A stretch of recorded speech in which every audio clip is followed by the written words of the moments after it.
298 on Kimberly Bertrand.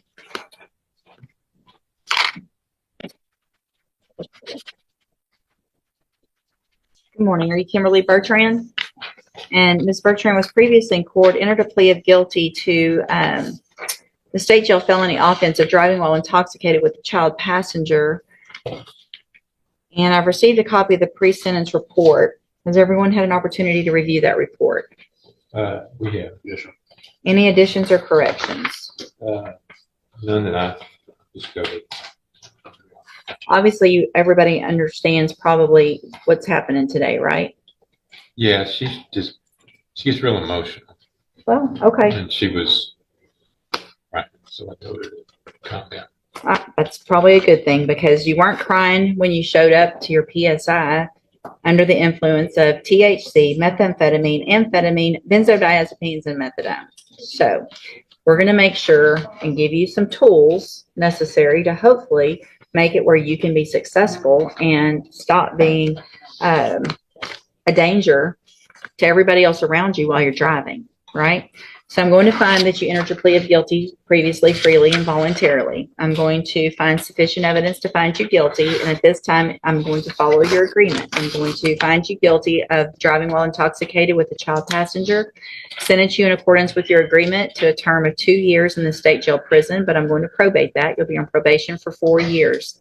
You're ordered to pay a $500 fine, and you're ordered to follow all of the rules and conditions of probation. A condition of that probation is that you're going to enter and successfully complete the SafeP program.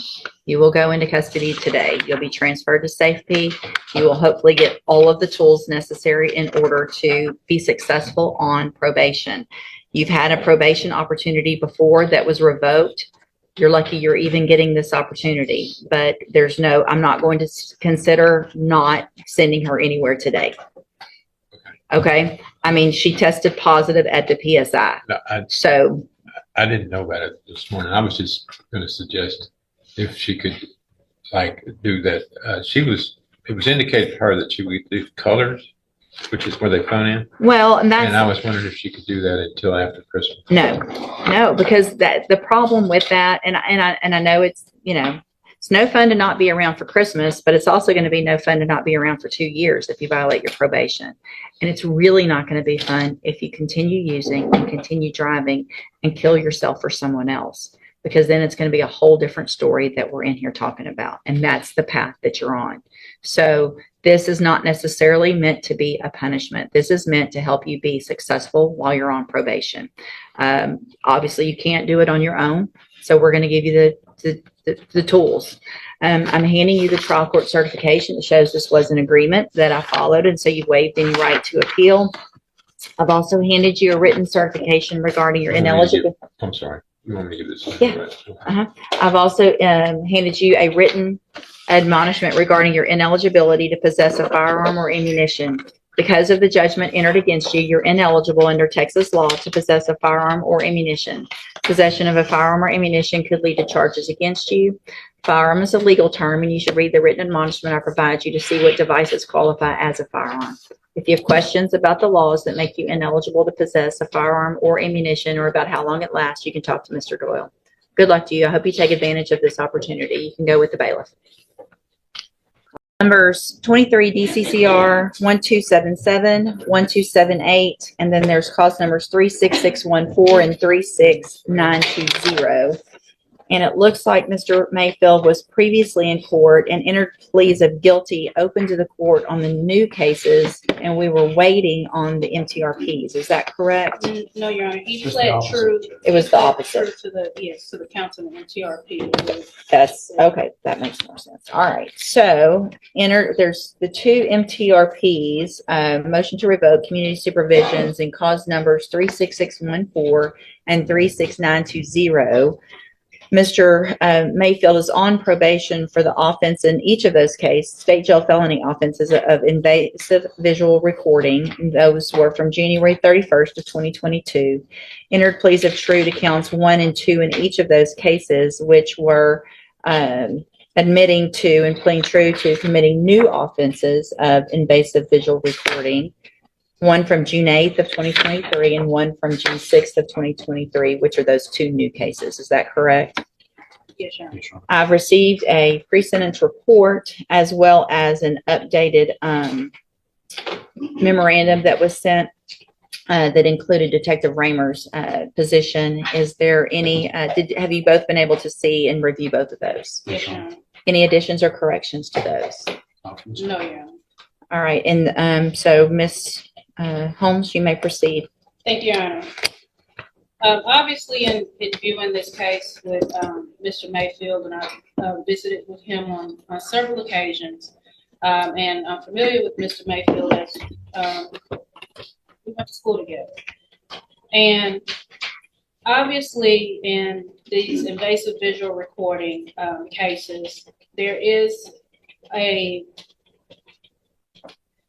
impulse control that Mr. Mayfield has, dealing with obviously a psychological issue that I have worked, and he has tried to work with addressing. He has been to counseling with Dr. Marcus Theris in regards to these cases.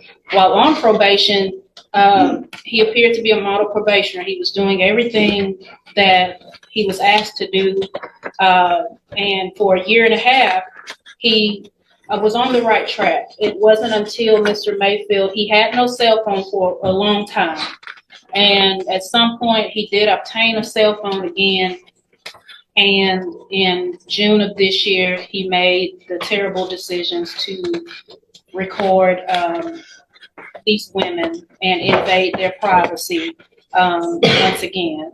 As you can see in the PSI, Your Honor, in looking at the recommendations and looking at his employment, Mr. Mayfield was gainfully employed with Kalita Laboratories. He appeared to his co-workers to be a hardworking person. And the recommendations, we see that it is said that he did take responsibility for his offenses, but they didn't seem to think that he understands the severity of his behaviors. And Your Honor, that goes back to the psychological effects or the thinking errors of Mr. Mayfield that we are still hopeful that can be addressed. As you can see, they stated if he is continued probation and given another opportunity to be on zero tolerance, have a curfew, have the probation identification bracelet at all times. Obviously, we were considering house arrest, where he cannot go anywhere, where he will be watched at all times. And the only way that he would need to leave the home is for strictly probation purposes or possibly employment. Your Honor, Mr. Mayfield has a condition that it will take a lot of counseling and efforts to help him to understand that the actions that he has committed and the way that he goes about doing things with his cell phone would need to be addressed. And I hope that the court sees, obviously, in looking at his criminal history, it is not pretty, because it is the same offense that is committed over and over again. And I do know that that is a huge red flag for the court. I understand that. We are just asking that if there is any type of way that Mr. Mayfield can somehow get the help that he needs so that he eventually, when he is back into society, that he will not continue to repeat these same offenses. And Your Honor, we're just asking if there's any other way or any other alternatives that can help Mr. Mayfield besides sending him to prison. We're asking that the court consider that. Mr. Smith? Judge, I would completely disagree with that. I feel like he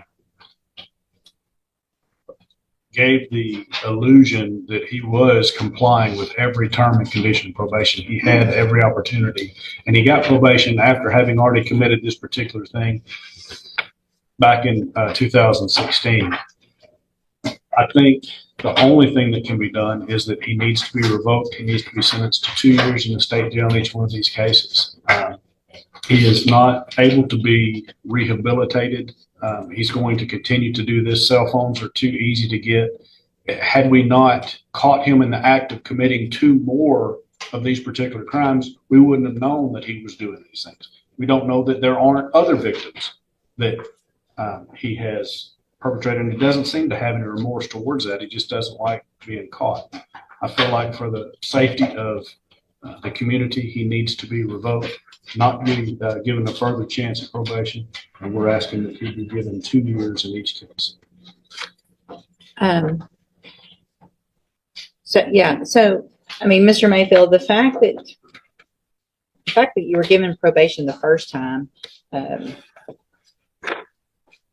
frankly, I'm almost a little embarrassed of, because I gave you that chance and the state did, and we all agreed to it after you had already been on probation for the same thing and been revoked.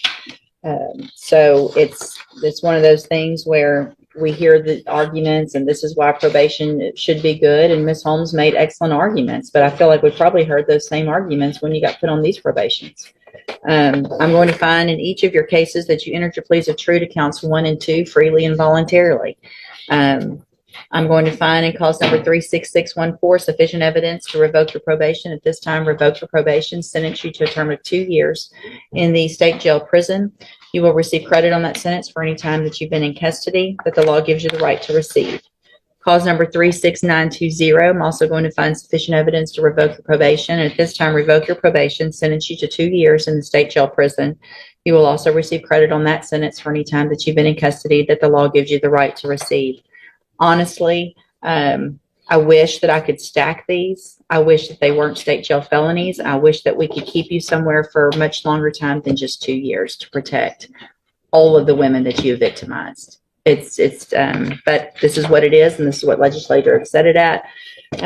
You guys can talk about those other cases. You obviously know my feelings on that, so we can either get them set for a jury trial or there could be some kind of agreement.